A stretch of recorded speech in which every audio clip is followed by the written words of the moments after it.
So, binigyan ng daanan para yung mga residente dyan sa loob makadaan. So ito yung gagawin nila dito, underpass din, pangalawang underpass. Kung gaano kalapad ng underpass dyan sa yung unang ginawa nila, ganun din ang kalapad ang gagawin dito. So ito yung alignment, underpass. Ito yung unang ginawa nila. Then ito yung paakyat, ito yung patungo ng Twin Tunnel, Barangay Waan.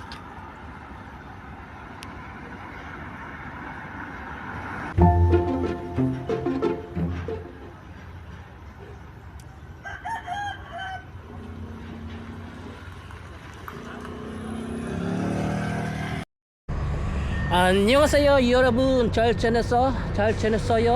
보고싶어? 행복했어? Welcome to my channel, Chris Picor TV. Please subscribe, like, and share. So nandito tayo ngayon sa may Barangay Waan. Tingnan natin yung ginagawa sila dito. Kasi nagagawa sila ng another underground. So tingnan natin, tara, let's go.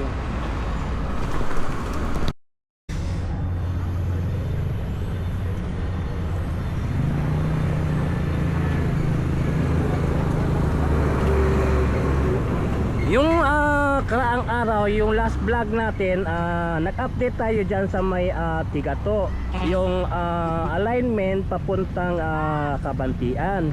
Then pumunta din tayo dyan sa may Mudiang at tinignan din natin yung alignment. Ngayon dito naman tayo sa Barangay Waan. Tingnan natin yung improvement nila dito.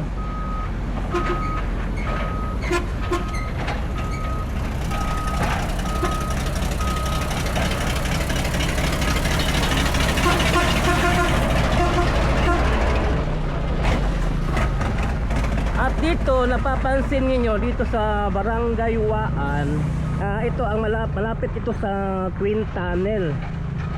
Kasi ang Twin Tunnel doon sa taas. Ito yung underground paakyat ng Waan National High School. At tapos dito nawala na yung bahay at yung mga punong mansanitas. Nawala na rito. Tapos clearing na. May clearing na sala dito.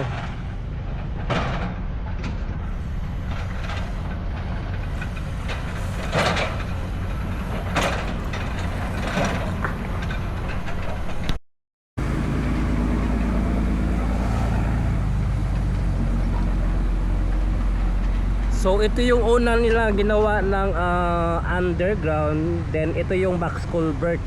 Tapos dito nawala na yung bahay dito. Then yung sa last vlog natin, gagawa sila another underground. So dito nagsimula na sila sa paggawa ng underground dito. Kasi may kalsada dito papasok, may resident doon sa loob. Kaya gagawa ulit sila ng underground dito, pangalawang underground, para yung sasakyan makadaan dito sa lalim. So dito gumawa ulit sila ng underground.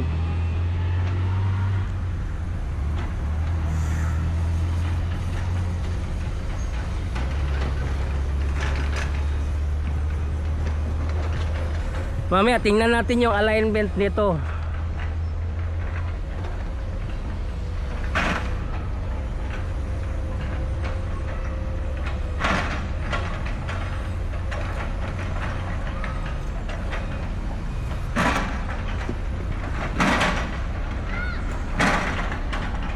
Tingnan natin kung makalapit sa loob dyan sa may ginagawang another underground.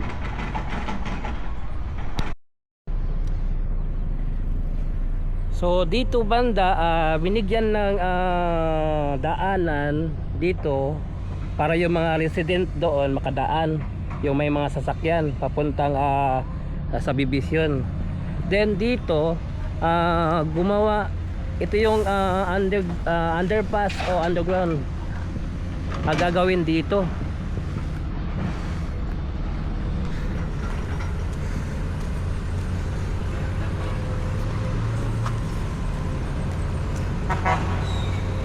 So ito yung underground na gagawin dito. Katulad din doon sa unang ginawa nila, underpass, daanan ng papuntang Waan National High School.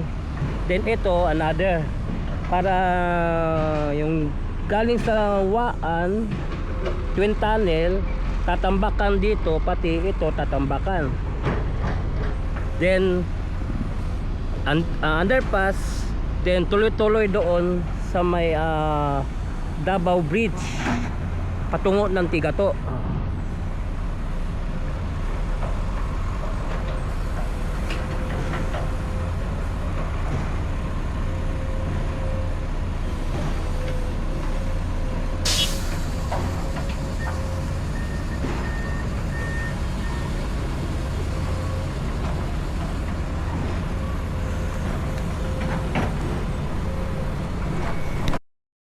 So ito na yung patungo ng bridge sa may Davao River. Patungo ng Tigato.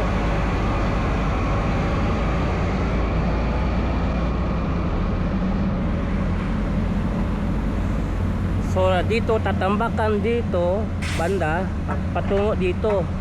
Then another underpass, tambak na naman, then underpass, then twin tunnel.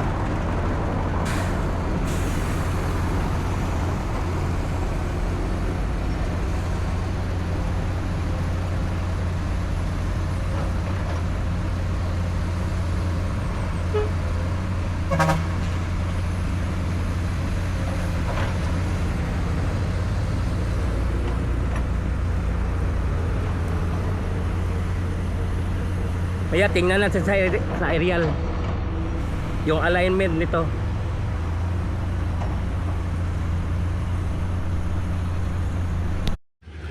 So UBI ang construction dito.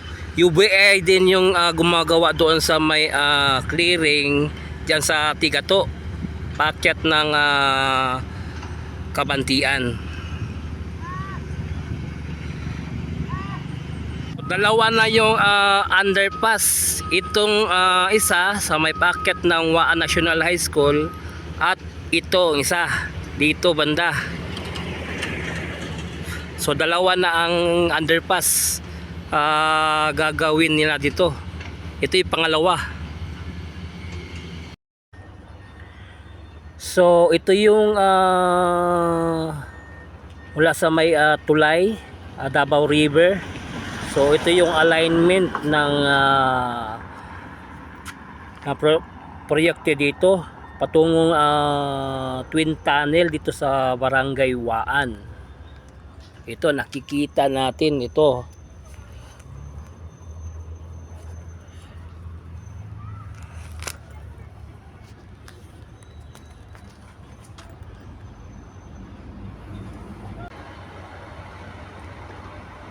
So ito yung proyekto nila dito, no. UBI ang nagko-construct dito.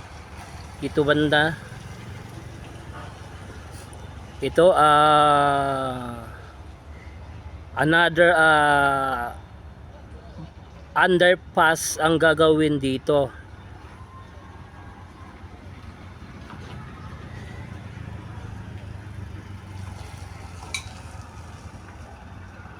So binigyan ng daanan para yung mga residente dyan sa loob makadaan. So ito yung gagawin nila dito, underpass din, pangalawang underpass. Kung gaano kalapad ng underpass dyan sa yung unang ginawa nila, ganun din ang kalapad ang gagawin dito. So ito yung alignment, underpass. Ito yung unang ginawa nila. Then ito yung paakyat. Ito yung patungo ng twin tunnel, Barangay Waan.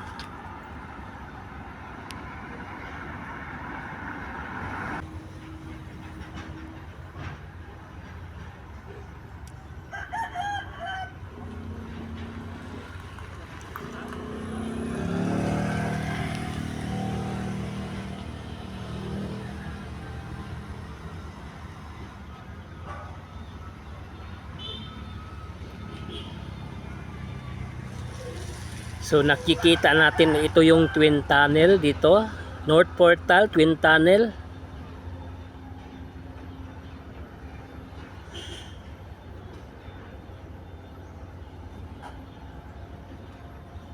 At ito yung alignment mula sa North Portal Twin Tunnel.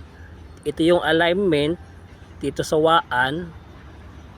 Ito yung patungo sa ginagawa nilang underpass.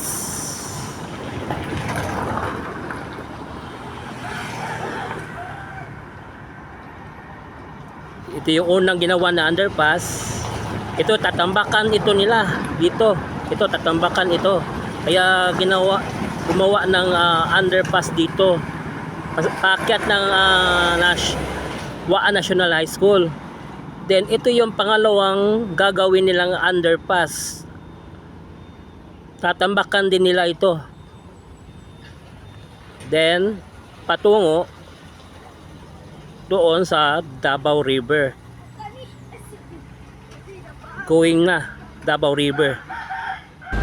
So yun, please subscribe to my channel Chris Pico TV. I-follow po na ako ang Facebook page Chris Pico FB. So thank you for watching. Kamsahamnida, annyeong, and God bless you all. Saranghaeyo.